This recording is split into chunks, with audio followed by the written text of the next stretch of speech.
There are places on this earth where the silence isn't empty, but heavy, pregnant with a presence that simply waits. My name is Julian.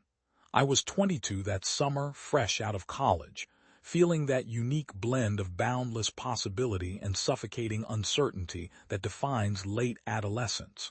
The future was this vast, formless thing, and the prospect of cubicles and commutes in the lower 48 states felt like a cage closing in. That's when Marcus, my old roommate, pitched his insane idea. He'd found it, he claimed, buried deep in old survey maps and forgotten historical records, an abandoned logging camp, swallowed whole by the Alaskan wilderness since the 1940s. He called it Fortress, an ironic name given its complete dereliction. "It'll be epic, man," Marcus had enthused, his eyes gleaming with that familiar wild ambition. Marcus always chased the impossible and usually dragged us along for the ride. Just us, the mountains, and a camp all to ourselves, untouched, like finding a lost civilization but made of lumber. The camp, he explained, was a relic of a bygone era when logging companies tried to tame Alaska's interior. They'd spent a few years wrestling with ancient trees and unforgiving terrain before giving up, leaving everything behind. Too isolated to dismantle, too remote to bother salvaging. It just sat there. According to Marcus's research, it was only accessible by an 80-mile stretch of overgrown mining road, a path barely visible through the mountainous forest he'd already reeled in Chloe, his girlfriend, with his boundless enthusiasm. Chloe, petite and usually the voice of reason, often got swept up in Marcus's grand schemes, though I could see the quiet apprehension in her eyes even then. She'd offer a soft, apologetic smile to the rest of us, as if to say, "I tried, but he's unstoppable." Sam, on the other hand, was a hard sell. Our resident cynic, Sam was broad-shouldered and stubbornly practical. He folded his arms across his chest, frowning. "You're crazy, Marcus. We're going to hike all that way just to see a bunch of rotten shacks. Why don't we just get jobs like normal people?" Marcus just beamed. "It's more than shacks, Sam. There are bunkhouses, equipment, and get this, according to the records, an old steam locomotive. Imagine, a real iron horse just sitting there for 50 years. Ben, ever the agreeable one, chuckled. "A steam locomotive, huh? That does sound pretty cool." Sam remained unconvinced, but Ben's quiet enthusiasm was enough to sway me. As I stared up at the vast, unblemished Alaskan night sky, constellations blazing with an intensity I'd never witnessed back home, the idea began to take root. Maybe it was the sheer scale of the untamed wild around us, or maybe just the desperate need for something more than the mundane future that loomed. But the absurdity of Marcus's plan started to feel like an irresistible challenge. "You really think it's still there?" I asked, my voice barely a whisper against the immensity of the night. "Couldn't it have just collapsed or rotted away by now?" Marcus shrugged, hands raised in a gesture of wild abandon. "Who knows? Even if the camp is just splinters, think of the hike. When's the last time any of us did something like this? Something real?" A strange restlessness, a craving for raw experience washed over me. We just graduated and the comfortable, predictable path seemed dull, suffocating. "I don't know about you all," I said, a grin spreading across my face, "but I'd rather try to find an abandoned locomotive than start job hunting right now." Ben laughed, a genuine, unburdened sound. "All right, Julian's convinced. Let's do this." Sam groaned, the last holdout, but even he couldn't resist the tide of our collective excitement. "Fine," he grumbled, though a faint smile touched his lips. "It does sound pretty cool, I guess. But if we all get eaten by bears, I'm blaming you, Marcus." The next week was a blur of frantic preparation. We devoured maps, packed supplies, and bought every piece of camping gear we could find. Marcus, still in his role as expedition leader, practically vibrated with anticipation. The shy kisses he planted on Chloe's cheek made it clear this trip was as much about sweeping her off her feet as it was about uncovering some forgotten slice of history. A brisk Saturday morning dawned, crisp and clear. We loaded Marcus's beat-up SUV with our oversized packs and a healthy dose of trepidation. then set off.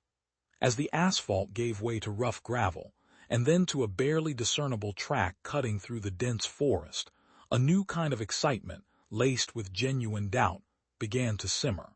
Were we really cut out for this? The mining road, a faint scar on the land, was exactly where Marcus's ancient map indicated. He shifted into four-wheel drive, the engine groaning in protest as we began the slow, grinding climb up the rocky, overgrown path, hemmed in by towering pines that seemed to lean in, watching us. "No turning back now," Ben said, voicing the mix of nerves and anticipation that hummed in the air. We bumped and crawled, mile after interminable mile, deeper into the mountains. The road narrowed until it was barely a clearing, the forest growing denser, darker, swallowing us whole. Marcus remained fixated on the GPS, its glowing screen the only beacon in the encroaching wild, guiding us onward. Shadows stretched, long and distorted, as the sun began its slow descent toward the western peaks. "Shouldn't we camp soon?" Chloe asked softly, her voice tight with unspoken worry. Marcus's adamant headshake was his only reply. We were pushing on, even as dusk deepened, headlights carving tunnels through the encroaching darkness. Then, abruptly, we emerged. The trees fell away, opening into a vast, breathtaking clearing. Towering above us, illuminated by the nascent moon and the first brave stars, were the weathered timbers of an enormous barn-like structure. Around it, the ghostly silhouettes of other buildings, hulking and silent. "The abandoned camp," Marcus breathed, a triumphant grin splitting his stubbled face. "Told you?" Sam let out an impressed whistle. "Well, I'll be damned." We sat there, awestruck, the reality of our isolation sinking in. We were the first people to lay eyes on this place in over 50 years. The air hung heavy, charged with the weight of time and forgotten lives. We drove to a flat, relatively clear area near the tree line, and began the tedious process of unpacking our gear. The late summer air held a clammy dampness, a promise of impending rain that hung unspoken. Mosquitoes, thick and hungry, hummed in swarms, attacking any exposed skin as we hurried to erect our tent. Sam swatted furiously at his neck and arms. "These things are vicious," he complained, already regretting his concession to Marcus. "Marcus, there better not be mosquitoes like this the whole time we're out here." Marcus just laughed, oblivious, as he snapped together his tent poles. "We're in their territory now, Sam. Just keep spraying on that repellent." Once the tents were up, we set about gathering fallen branches for a campfire. The constant skittering of unseen creatures in the underbrush kept the hairs on the back of my neck prickling. A distant owl hooted, its mournful call echoing through the oppressive quiet of the forest. This place already felt different, heavier, more ancient than any wilderness I'd experienced. Sam, surprisingly adept, got a small fire crackling in the stone-ringed pit we found near our tents. As dusk deepened into night, we gladly crowded close to the warmth and light of the flames, our meager dinner of beans and hot dogs soon bubbling above the heat. "To adventure," Marcus declared, raising his tin cup of cheap whiskey in a toast. We clinked our cups together, laughing at his enduring enthusiasm. The liquor lit a warm glow in my chest, a welcome heat against the deepening chill that seemed to seep in from the very air. Soon, we were swapping stories of past misadventures and dreams for the future, the fire snapping and sparking, sending plumes of smoke curling into the stardusted sky. Marcus kept sidling closer to Chloe on the wooden log they shared, their shoulders touching, then her head leaning into him with a soft smile. Watching their quiet, growing connection, a sense of loneliness pricked at me, a longing for something I'd left behind, missing my own girlfriend back home. "All right, I gotta know," Ben said, turning to Marcus across the flickering flames, a mischievous glint in his eye. "How'd you convince Chloe to come out to this abandoned camp with you anyway? She's usually the sensible one." Chloe laughed, her cheeks flushing as she met Marcus's gaze. "Let's just say," she began, a playful mock exasperation in her voice, "he can be very persuasive." "I just asked her to go on a crazy adventure with me," Marcus added, planting a quick kiss on her temple. "Who could say no to that?" "Well, "I think Chloe needs to be checked for insanity," Sam joked, and the easy camaraderie, the familiar banter, eased the underlying tension we all felt, out here in the rugged, isolating wilderness. As the fire died down to glowing embers, a bone-deep exhaustion settled over me. We'd been driving and hiking for most of the past 2 days, and my sleeping bag was calling to me from inside the tent. Yawning, I said good night to the others and made my way over the springy duff of the forest floor. I wriggled into my sleeping bag, the nylon tent walls creaking in the night breeze. The murmur of voices around the fire faded, replaced by the rhythmic pulse of my own blood. As I slipped into unconsciousness sometime later, I startled awake, momentarily confused about where I was. Muffled laughter echoed from the direction of the fire, softer now, almost whispering. The woods were bathed in silver moonlight, filtered through the trembling leaves. I smiled to myself, hearing the ongoing jokes and banter of my friends, glad they were still up, enjoying themselves. Comforted, I rolled over and drifted back to sleep. Morning arrived damp and gray, heavy mist pressing down between the dark tree trunks, muffling any distant sounds. I hurried to pull on my boots and jacket, anxious to get to the warmth of the rekindled fire. The others were already up, gathered around the small blaze Sam had managed to coax from the previous night's embers, drinking cups of steaming instant coffee. We huddled gratefully around the crackling heat, rubbing our chilled hands together. "So, what's the plan today?" Chloe asked through chattering teeth, her breath pluming in the cold air. Marcus blew into his cupped hands and glanced toward the looming structures of the camp. "I want to check out some of those old bunkhouses, see if there's any equipment left inside." His eyes held that excited gleam again, the thrill of discovery overriding everything else. Sam groaned dramatically, hugging his knees to his chest. "You mean we have to move? Can't we just sit by the fire all day?" "Come on, we didn't come all this way just to sit around," Marcus replied with a good-natured grumble. We gulped the rest of our coffees, the bitter liquid burning a trail down our throats, and followed him across the clearing. Our boots crunched on gravel and broken glass as we neared the dilapidated bunkhouse, its wooden walls showing deep cracks from decades of harsh weather. Yellowed curtains still hung in a few cracked windows, swaying faintly in the breeze like forgotten flags. With Marcus in the lead, we gingerly stepped up onto the sagging porch. The front door creaked open on rusty hinges, stirring up dust that swirled in the dim light. We coughed and waved our hands until it settled, revealing a large, open room filled with debris. "This must have been where the workers lived," Marcus said, his voice hushed in the gloomy space, as if speaking too loudly would awaken ghosts. The bunk beds lining the walls stood in various states of disrepair. Some had collapsed completely, just a few rotting planks remaining. Those still intact were stripped of any mattresses or blankets, leaving bare, stained mattress frames topped with a scattering of brown leaves. Along one wall stood a cast-iron wood stove, its stovepipe chimney disappearing up through the ceiling. Dented metal pots and pans cluttered the stovetop, coated in layers of dirt and cobwebs. I ran a finger through the grime on a nearby windowsill. My finger left a streak in the filth. "No one's cleaned this place in a long time," I said, the obviousness of the statement hiding a deeper, unsettling thought. Chloe wandered over to a shelf mounted on the wall. Cracked porcelain dishes and cups stood in neat rows, ready for a meal that would never come. She picked up a mug, turning it over in her hands. Faded blue flowers circled the rim beneath the dust. "Strange," she murmured, her voice soft, "to think people used to wake up here every morning, make coffee, go to work." She set the mug down gently. "All these years later, just left exactly as it was." "Exactly," Sam added, running his fingernail along some flaky paint on the wall. It peeled away easily, the wood underneath stained a dark, almost black-brown. "Like they just vanished." Marcus peered into a nearby locker, the door hanging half off its hinges. Inside sat neat stacks of yellowed work clothes and pairs of thick, leather boots. "Wonder if these would still fit any of us," he said with a grin, trying to lighten the somber mood. Ben had wandered over to a desk in the corner. An ancient typewriter sat on top, its keys brown with rust. Strewn across the desk were weathered notebooks, their pages warped and stained.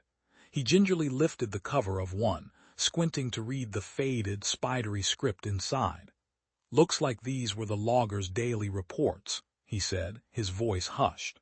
"This one is dated August 13th, 1949. Says, cut down 25 spruce today, mostly young growth, mosquitoes fierce near the ridge." He trailed off, carefully turning the crumbling pages. A strange silence settled over the room as we all imagined the workers, writing by lantern light, swatting mosquitoes while the stove crackled. Their mundane daily accounts, preserved, somehow survived while they themselves were decades gone. It was unsettling. I noticed a few cracked black and white photos still hanging crookedly on the wall. Stepping closer, I saw they showed groups of lumberjacks posing with towering tree trunks and piles of cut logs, all of them squinting at the camera, some smiling, some with pipes clamped between their teeth. "Tough-looking bunch," I commented, thinking of their faces, unreadable as stone, yet full of the same hopes and fears as anyone else. "Now merely ghosts in crumbling photographs." Marcus nodded. "They had to be, to work in these conditions every day. Crazy how this was all just left behind when the companies pulled out," Sam said, gesturing around the room. "All their stuff, right where they lived." Chloe shivered, hugging herself against the subtle chill that permeated the air. "It does kind of feel like we're trespassing, seeing all this." We grew quiet again, pondering the faded glimpses of human history surrounding us. A half-played chessboard on an overturned barrel, initials carved into a bedpost, stacked yellowed newspapers from decades past. Echoes of people now buried in the Alaskan soil. "We should probably get moving," Marcus finally said, breaking the strange, melancholy spell. "Still more to explore out there." I took one last look around the gloomy room before following my friends back outside into the hazy light. After exploring the old bunkhouse, we headed towards the massive barn structure at the far end of the camp. As we walked, I glanced back at our tents, just visible through the trees. Something about the campsite looked different now. In the clearer daylight, I stopped walking and turned to get a better look. There, among the trees surrounding our tents, were strange markings carved into the trunks. They almost looked like, I pointed toward them, a prickle of unease starting in my gut. "Hey guys, check this out." My friend stopped and turned, following my gaze. "What is it?" Ben asked. "There's something carved on those trees near our tents. Can't really make it out from here, but it looks weird." We changed course, making our way through the damp undergrowth, over to get a closer look. As we got nearer, the markings became clearer. They were definitely not natural. Intricate symbols and lines had been crudely, but deeply, carved into several of the tree trunks, just out of view of our campfire. "Whoa, these are creepy looking," Sam said, leaning in to examine one of the symbols. It looked vaguely Celtic in design, with loops and spirals gouged deep into the bark. Marcus ran his hand over another symbol, a circle bisected by a straight line. "These almost look like runes or something," he murmured, his voice hushed. He glanced around uneasily, his eyes sweeping the silent forest. "Were these here when we arrived yesterday?" I shook my head slowly, a cold dread starting to spread through me. "I don't remember seeing any strange markings. I think I would have noticed something like this, right near our tents." A heavy silence fell over the group as we exchanged tense glances. The surrounding forest suddenly felt a lot more ominous. Who could have done this just overnight, and what did the strange symbols mean?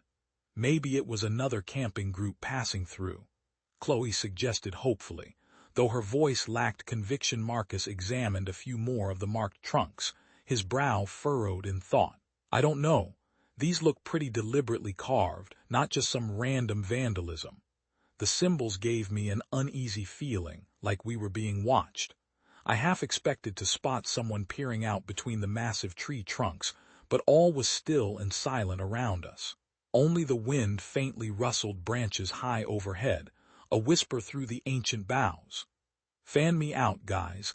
Let's see if there are any more around here," Marcus said, slipping into his take-charge mode, his unease morphing into a hunter's resolve. We moved slowly through the trees, scanning for additional markings. About 50 feet out, Ben whistled sharply. Found another over here. We converged on the deeply etched symbol he was examining. It was a simple circle with a diagonal line through the center, very different from the Celtic-looking ones. "This is really strange," I muttered. "Who would come all the way out here just to do this?" Marcus shook his head, mystified.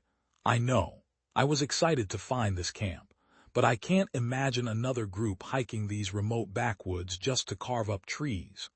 We kept searching, and soon found more of the carved trunks, threading away from our campsite and deeper into the dense forest. They seemed to follow a winding path, the markings on some trees much fresher than others. I felt the hairs on my neck prickle as we passed a buckled birch tree etched with a symbol resembling a slender-limbed spider. Something about these markings disturbed me on a primal level, like a warning sign tapped out in an ancient language. "Guys, I don't like this," Chloe said, her voice tight. She crossed her arms, hugging herself, eyes darting around the shadowy woods surrounding us. "It's like someone was leaving a trail right to our campsite." "Yeah, this is all really creepy," Sam added, his usual bravado gone. "Any chance this is your idea of a prank, Marcus?" Marcus held up his hands, exasperated. "You really think I'd sneak around carving spooky symbols on trees? This wasn't us." That only deepened the mystery. We were at least 10 miles from any roads or known trails out here. Was someone lurking in these remote woods? The whole area took on an unsettled vibe that prickled the hair on the back of my neck. Part of me wanted to pack up our gear that very minute and get the hell out of there. But at the same time, all the strange symbols captivated me. I couldn't shake the feeling they were hints of something larger, even if my rational mind resisted such fanciful notions. Marcus slid his small hatchet from his belt and tapped it thoughtfully against a nearby tree trunk. "You know, I'd like to follow this trail a bit and see where it leads. Maybe we can figure out who's doing this."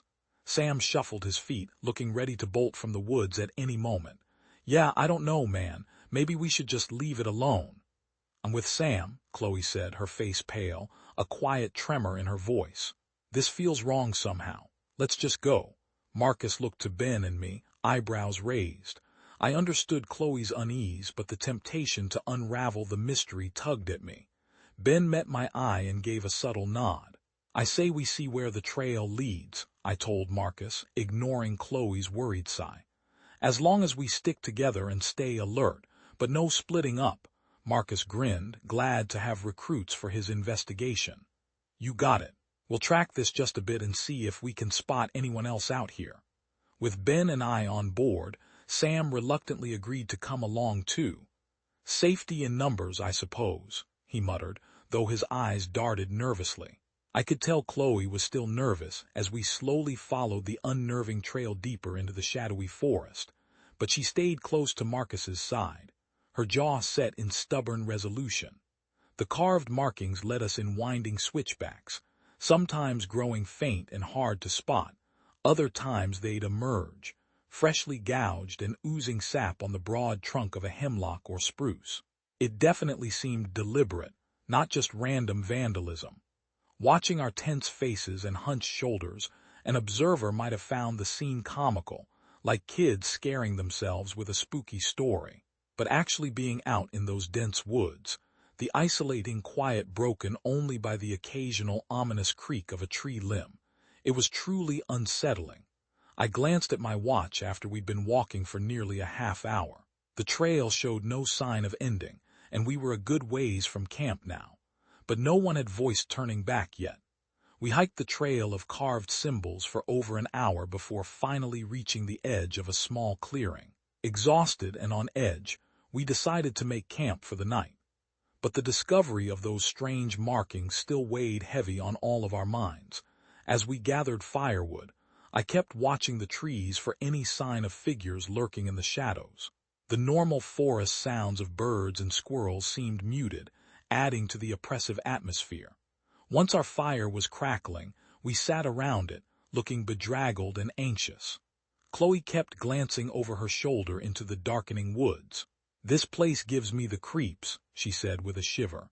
Those symbols, the trail, it's like something out there is watching us. Marcus put a comforting arm around her. We don't know for sure someone is watching us. Could just be some weird local tradition we're not aware of. But the explanation sounded weak, even as he said it.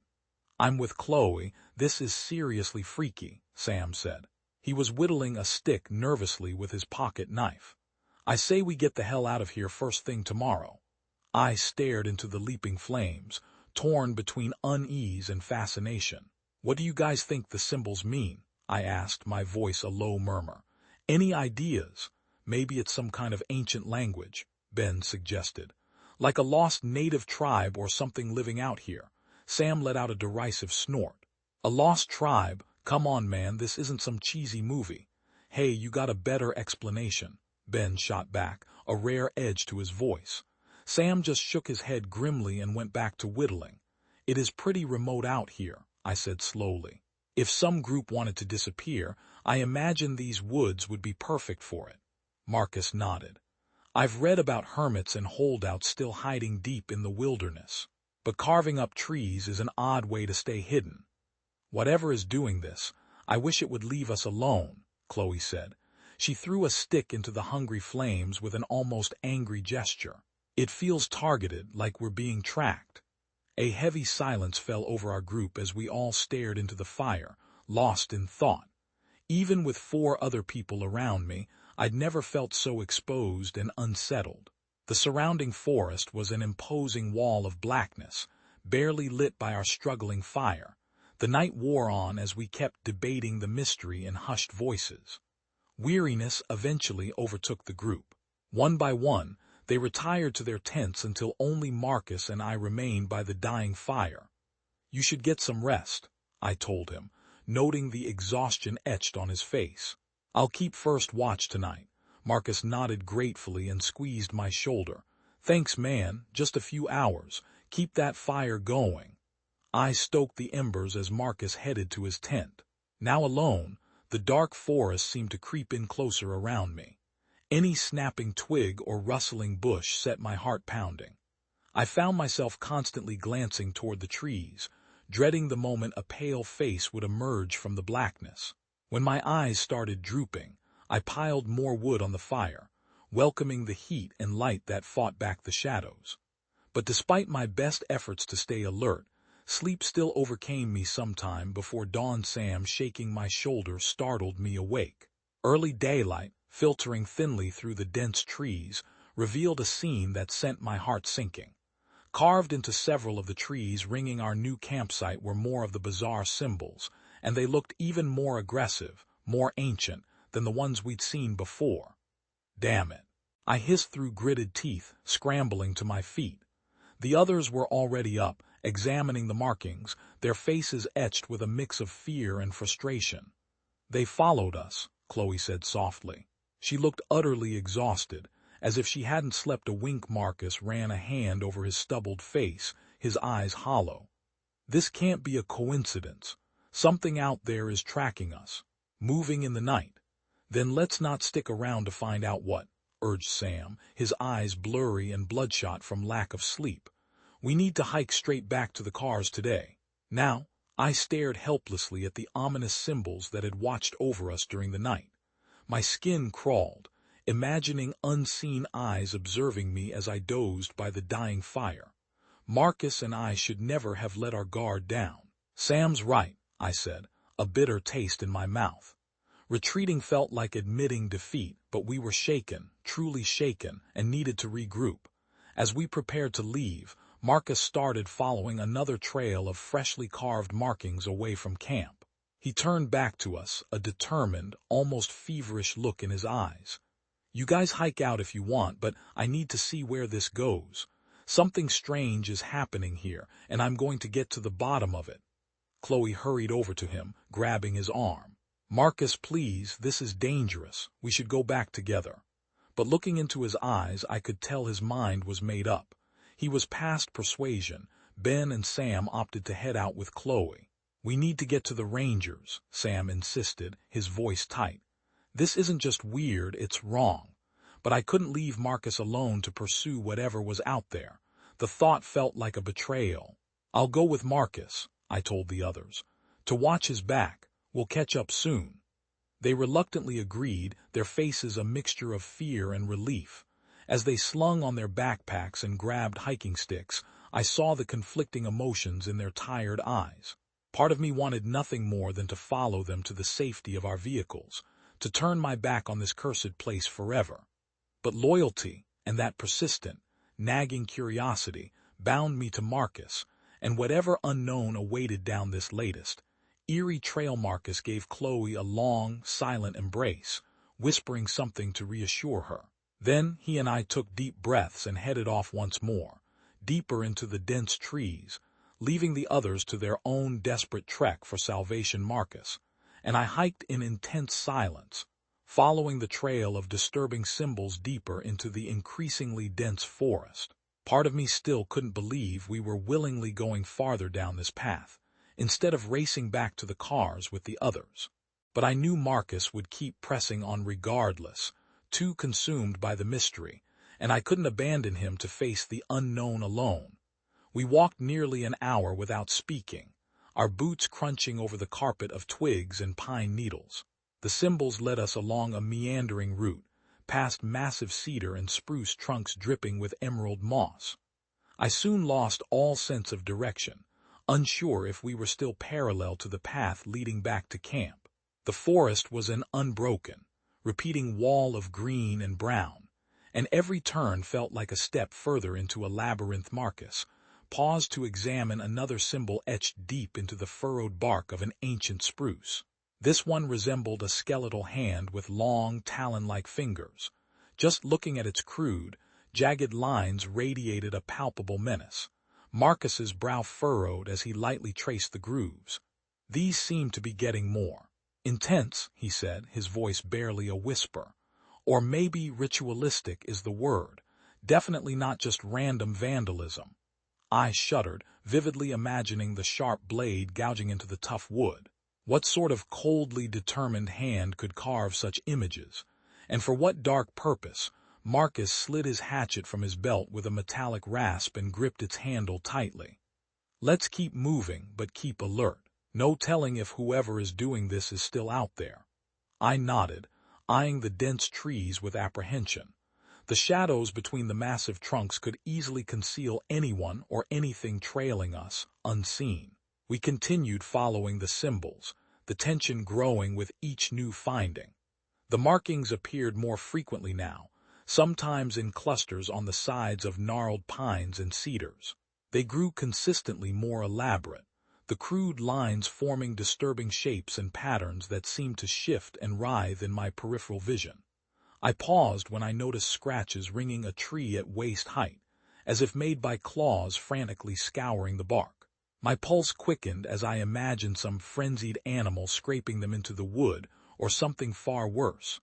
Marcus noticed my expression and followed my gaze. He slowly reached out to touch one of the scratches, swallowing hard.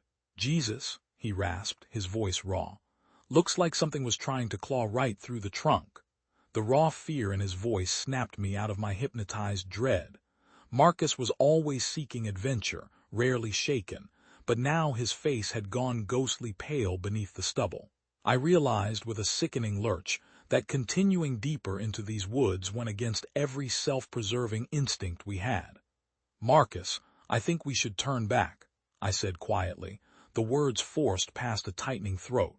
"Whatever is down here doing these things, I don't think we want to find it." He kept staring wide-eyed at the scratched tree, hesitant to move, as if some creature still clawed on the other side. After a few more tense moments, he gave a stiff nod. Yeah, let's get the hell out of here," he rasped, finally tearing his eyes away. "I've seen enough." With weak smiles of relief, we turned and started retracing our steps back up the trail of symbols. I tried not to imagine unseen watchers tracking us from the trees as we wound among the massive trunks, moving quicker now. Driven by a desperate urgency. It wasn't long before we came to a spot where the trail simply disappeared. No more newly carved marks on the trees ahead. We spun around slowly, searching for any trace of the symbols that had led us this far, but there was nothing. The forest was uniform, impenetrable. Where? Where did they go? Marcus asked, panic creeping into his voice, his eyes wide, and while we backtracked, searched the area thoroughly, but the trail was just gone. It was as if we'd crossed some threshold, beyond which the carver of the runes no longer wanted us to pass. Adrenaline surged through my veins as the realization sunk in. We were lost, completely turned around. With no trail markers, nothing looked familiar. Towering pines surrounded us on all sides like the endless, repeating walls of a maze. "Can you remember the way back?" I asked Marcus, hearing the desperation in my own voice. He shook his head, eyes darting around frantically. No, it all looks the same. We must have gotten off track somewhere." Fear poured off him in waves, a suffocating blanket. I tried to swallow my rising panic, but dread overwhelmed me. We were helpless and exposed to something sinister lurking unseen all around. And now we were lost in this nightmare labyrinth. Pulling out my compass provided only slight relief. At least now we knew which way was south, the general direction of the abandoned camp. But who knew how far away that was, or what lay between here and there? "We'll just keep heading south," Marcus said, trying to sound positive, though his voice wavered. "As long as we don't deviate, we've got to run into something familiar sooner or later." Neither of us believed it, but we had no better options. Gripping our meager gear, we began trudging through the trackless woods, choosing our bearing as straight south as possible. The trees stood utterly still and silent, giving no hint of the way back to safety. Time dragged by at a crawl. The sun sank toward the jagged western peaks, casting long, unsettling shadows between the trees. Any snap of a branch or rustle of leaves made us freeze, eyes darting, but nothing ever emerged from the creeping darkness. As blackness fell, we knew we had to make camp for the night. Without a trail to follow, we'd only get more lost stumbling blindly ahead. We gathered fallen branches and piled them high, not caring that the fire would act like a beacon. Keeping back the smothering darkness felt vital, no matter who or what might see the light. Hunkering close to the spitting flames, we chewed jerky in silence, too tired and afraid for conversation. A bone-deep chill had settled into my limbs, even as sweat beaded my brow from the fire. But Marcus's ragged breathing and darting eyes revealed the chill gripping him came from something more than just the night air. Neither of us dared voice the terrifying questions running through our minds in the fire-lit darkness. What could carve such disturbing symbols into the trees? What kind of creature hunted in these deep woods? At some point, exhaustion overtook fear, and I slipped into fitful sleep. But each time I jolted awake, it was from the same nightmare, fleeing for my life down an endless trail of symbols, with something monstrous close behind. Marcus's face, haunted by firelight, told me his dreams were stalked by the same unrelenting horrors. Dawn's filtered light brought little comfort. We were still lost, and the unearthly woods were as frightening by day as by night. But driven by that primal urge to survive, we forced ourselves to keep putting one foot in front of the other, southward. We hiked as straight as we could, no longer investigating any strange markings that crossed our path, single-minded determination, focused only on finding a way out. We ignored our hunger, thirst, and exhaustion, minor pains compared to what likely awaited if we failed. By late afternoon, we were near collapsing. The woods seemed even more overgrown and foreign than where we started.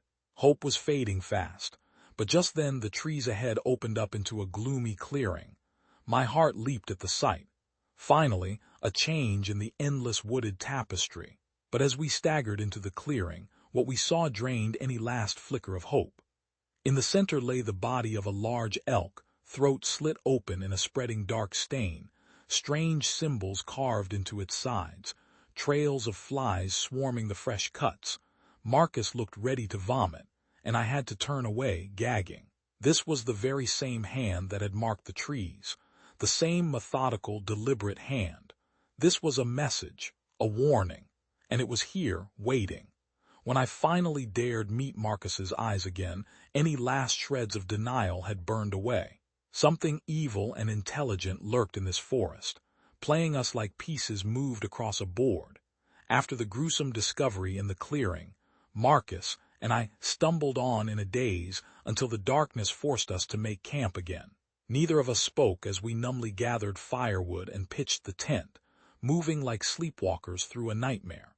Exhaustion finally won out over the gruesome visions looping in my mind, and I collapsed into my sleeping bag. But sleep brought little escape.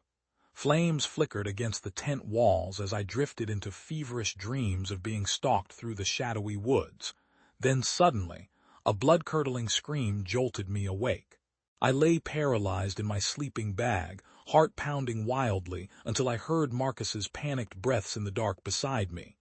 "Jesus, I hope that was just a dream," Marcus whispered, his voice thin with terror. "Me too," I managed, my mouth dry. We were lost and did not need reminders of what shared this forest with us. Eventually, I slipped back into an uneasy sleep, the distant shriek still repeating in my mind. But morning came too soon, the thin light barely penetrating the dense canopy overhead. Neither of us had gotten much real rest. As we forced down a meager breakfast, the surrounding trees seemed to creep closer, trapping us with their massive trunks. The memory of that mutilated elk flashed repeatedly through my thoughts, stealing away any appetite. And Marcus's vacant stare into the smoldering campfire said he was trapped in the same relentless visions. When we finally packed up and resumed our aimless trek, there was no more idle talk of mystery or adventure. Now each step carried the grim determination of the hunted. We both knew, somehow, we were being played with, driven like prey for some unseen predator's sport. Midday came and went with no change in the woods or our direction. Each shadowy thicket looked the same as the last. The compass bearing kept us heading south, but with no point of reference, we could have been going in circles for all I knew. Marcus slapped angrily at a swarm of mosquitoes around his head. "We've got to find water soon," he muttered, his voice strained. "Can't keep this up with no supplies." I barely registered his words, focused only on not tripping over the roots and stones littering the forest floor. My legs were leaden, feet blistered and raw, but stopping seemed even more dangerous than pressing on. As the light began to fade, we scanned desperately for any spot that might serve as a camp, but the trees remained relentlessly uniform, with no break in their endless ranks. For all we knew, we were still smack in the center of hundreds of square miles of backcountry wilderness. Finally, too dark to see, we slumped against the trunk of a towering cedar tree and unpacked our remaining ration of trail mix. At this point I was ready to gnaw the bark for sustenance. Marcus held out the nearly empty plastic bag to me. "Here, make sure to save a handful for the morning." I took a small portion and passed it back, unwilling to meet his eye. We were quite literally in survival mode now. With no chance of a fire, we unrolled our sleeping bags underneath the broad cedar boughs. The woods were deathly silent, with no sounds of scurrying animals or fluttering wings. I felt utterly exposed, huddled against the wide trunk, clutching my useless little hatchet for comfort. Sleep did not come easy, but total exhaustion eventually pulled me under. I dreamt of wandering a pitch-black maze, fearing each blind turn. Distant screams echoed all around, but I could find no one, only more endless corridors and blank walls. I awoke with a gasp, unsure what time it was. The cedar's outstretched limbs nearly blotted out the night sky. Marcus was sitting up against the opposite side of the trunk, a hatchet resting across his lap. Neither of us dared try sleeping at the same time. "My turn to keep watch," I whispered. He just nodded, eyes reflecting the barest hint of moonlight filtering down. I sat up and leaned back against the rough bark, fighting the urge to close my heavy lids. Time crawled by at a glacial pace. Adrenaline and fear kept me wired and alert until the first faint light of dawn began to illuminate the forest. I roused Marcus from his restless slumber. Another joyless breakfast of a mere handful of dried fruit and nuts got us moving again. The endless sea of trees still yielded no clues to our location, but now a pervasive dread convinced me we would wander lost in this forest until we simply wasted away. I nearly jumped out of my skin when Marcus grabbed my shoulder mid-morning. "Julian, look," he hissed. I followed his pointing hand and could barely breathe. Carved into a tree just off to our right was a symbol we recognized, part of the trail that had led us into the forest's depths. "It's a way out," Marcus yelled, embracing me in a surge of cautious hope. Hope, raw and agonizing, surged through me as we scrambled over to examine the marking. We quickly found more familiar symbols marching ahead between the trunks, and eagerly followed them like breadcrumbs. Marcus and I hurried along the trail of familiar markings with renewed vigor, scarcely believing our luck. After days of aimless wandering, these symbols were lifelines thrown to lost sailors. Late afternoon arrived, and still the markings appeared, urging us up a craggy ridge. As we crested the rocky slope, voices echoed ahead. My heart leaped. Could it be? We rushed forward and were nearly tackled by Sam, Chloe, and Ben. Their cries of relief and joy mixed with ours. They had been searching for us for days after losing our trail, convinced we were gone. By some miracle, they had found this path again just hours ago.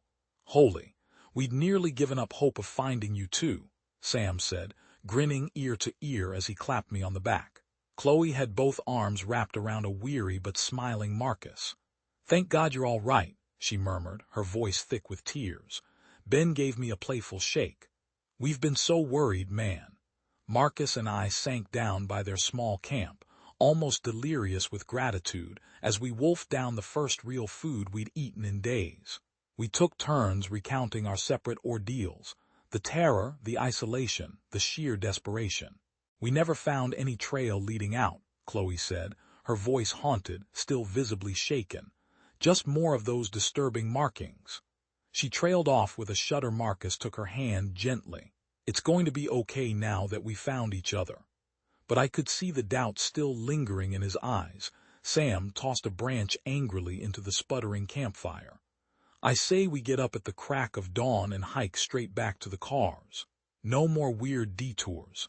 We're getting out of here. Enough's enough." Huddled close to the campfire, we focused on community and laughter, desperate to erase the horror of the past days.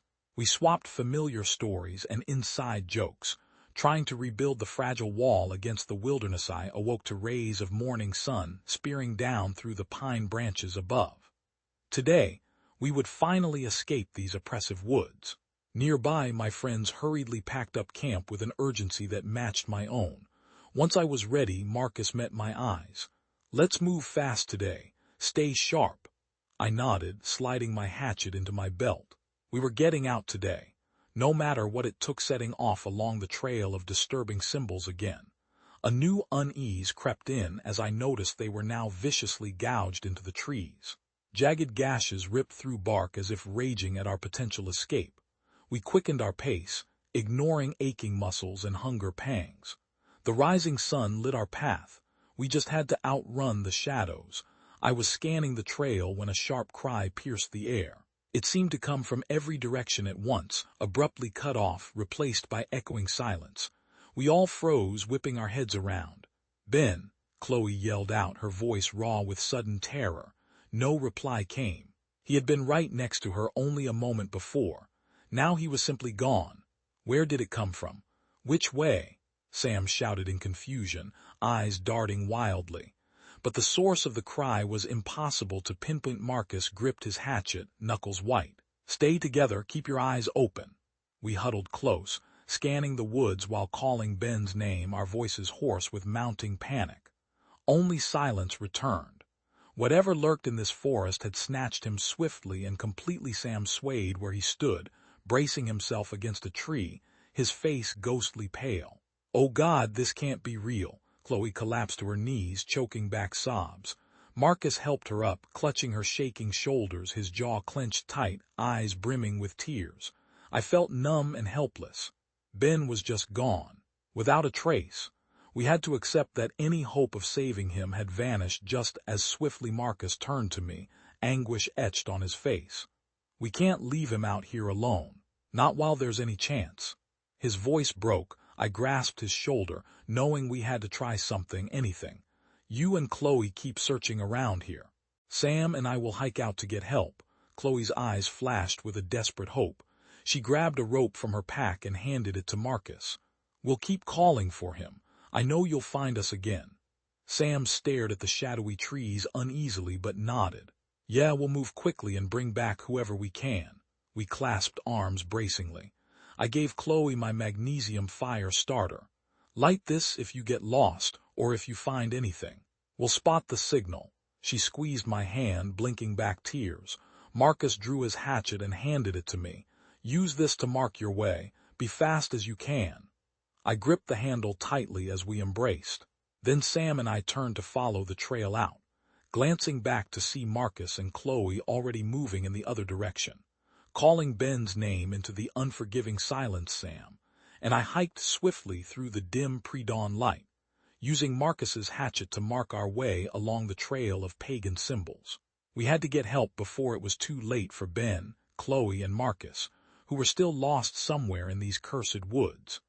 As the rising sun gradually illuminated the forest around us, I felt my sense of hope fading. The twisting trail was marked by more and more disturbing symbols, carved aggressively into the trees, some almost like mocking faces, some like twisted, grasping limbs. There seemed to be no end in sight to these ancient, malevolent woods. We pushed on doggedly throughout the morning, trying our best to follow the marked trail, but the bizarre pagan markings appeared randomly, often leaving us searching in vain for the path forward. It was as if the forest itself was shifting, deliberately disorienting us. Near midday, we reached a rocky clearing where the trail disappeared completely among a jumble of moss-covered boulders. I frantically scoured the trees at the clearing edge, but could see no trace of the familiar markings. "This can't be happening," Sam exclaimed in raw frustration. He rushed forward and examined a few trees, only to find them unmarred. The trail's gone cold. My shoulders slumped in despair. We had lost our only guide through this maze of pines, but giving up was not an option. Ben's life and possibly the others still depended on us finding help. After some debate, we simply picked a direction that seemed to follow the general trajectory of the lost trail. All we could do was push ahead and pray the way out revealed itself soon. But an icy knot of dread had settled in my gut, growing tighter with every passing moment. Late afternoon, we stumbled upon another cluster of the eerie markings slashed across a deadfall. We took up the trail again with renewed hope, only to have it peter out before dusk among endless, identical trees. Exhausted and disoriented, we made camp under the branches of an old hemlock. Without a fire, the darkness pressed in close around us, magnifying every small sound of the wilderness into something ominous, threatening. Sleep came fitfully, my mind haunted by visions of Ben and the others, alone and lost out there, their screams echoing in the vast, indifferent expanse. At first light, we forced down a meager breakfast and continued onward. The woods seemed even more tangled and foreign than the day before, whispering things I couldn't quite decipher. But after a few miles, the trees finally began to thin, and light streamed down unfiltered. A gravel path, blessedly human-made, sliced through the undergrowth ahead. We had found the road out with renewed, desperate energy. We jogged down the gravel lane until it led us past a final bend and out before a small ranger station. My knees nearly buckled in relief at the beautiful sight of other human beings, a sturdy wooden building, and a parked truck. The ranger, a grizzled man with kind eyes, grew wide as we told our disjointed story of the missing friends, still lost deep in the forest. They quickly radioed for backup, while we gulped water and wolfed down plates of food. Our bodies and minds utterly spent. Before long, a group was assembled to head into the woods. Well-armed rangers, accompanied by search dogs and emergency medics. We would lead them back to where we had left the others. Although every fiber of me screamed to stay in the safety and light of that ranger station, I knew I had to guide the search party. The hike back in was grueling, a grim reenactment of our terror. Every shadow between the trees took on a lurking malice. Every stray sound could be the potential approach of something inhuman. Late afternoon, We reached the rocky pit where we had left Marcus and Chloe searching for Ben, but no trace of them remained, except scattered ashes of a long-dead fire. The search dogs scoured the area, noses to the ground, but could not pick up a scent. No tracks or signs of a trail led away from the abandoned campsite. They were simply gone. A heavy dread settled upon the group as we fanned out to search the surrounding woods, but they yielded no clues either. Only endless trees and rocks steeped in shadow. That was when the distant wailing started. It echoed through the branches like a mournful siren, rising and falling in unearthly cadences, distinctly human in its terror, yet utterly alien in its origin. The hair on my neck prickled at the sound. Every instinct screamed for us to flee this cursed place. In the following days, helicopters scanned the forest from above, while police, medics, and SWAT teams swarmed the area around the abandoned encampment. But not a single additional trace of our missing friends was ever discovered. It was as if the dark forest had simply swallowed them whole. After a week of fruitless and increasingly dangerous efforts, local authorities gave up the search. No trace of Marcus, Chloe, or Ben was ever located. Sam, shattered, left Alaska immediately, and I haven't seen him since. He drinks to silence the guilt, but I know the shadows still find him in the darkest hours. It's been over 20 years now since that camping trip. I left Alaska soon after, desperate to outrun the nightmares, to build a life free of the pervasive dread. I focused on work, on my family, on simple day-to-day living, trying to shut it away, to move on. But distance has not dulled the terror of that week, or my nagging sense of responsibility. I should have tried harder to turn us around, to resist the strange pull of that path. But the curiosity of youth, the lure of the unknown, blinded me. The official story is that our friends simply got lost in the deep wilderness. But I know something ancient and hungry haunts that forest, something that doesn't just kill but consumes and assimilates. It lures travelers to their doom, adding them to its timeless, growing consciousness. We awakened it and the others paid the price, but the price wasn't just theirs. I carry a piece of it now, a subtle, insidious connection. Sometimes, late at night, when the world outside is quiet and dark, I hear whispers just at the edge of my hearing, voices calling my name, sometimes Marcus's, sometimes Chloe's, sometimes Ben's, sometimes even Sam's. They're never clear, just a persistent murmur that seems to emanate from the very walls, from the deepest part of my own mind. And the symbols, I see them now, not just on trees, but in patterns on frosted glass, in the steam on my bathroom mirror, etched into the grain of an old wooden table. Sometimes I find myself, unconsciously, tracing those same unnerving patterns on a napkin, or in the condensation on a cold drink. It's a primal urge, a new language I'm learning against my will. I avoid mirrors whenever I can, especially when I'm tired, because sometimes, in the reflection, when I'm least expecting it, I don't see my own eyes looking back. Instead, I see something older, deeper, and full of the forest's ancient, malevolent hunger, waiting for me to finally, truly return. What was your favorite part of the story? Tell me in the comments below.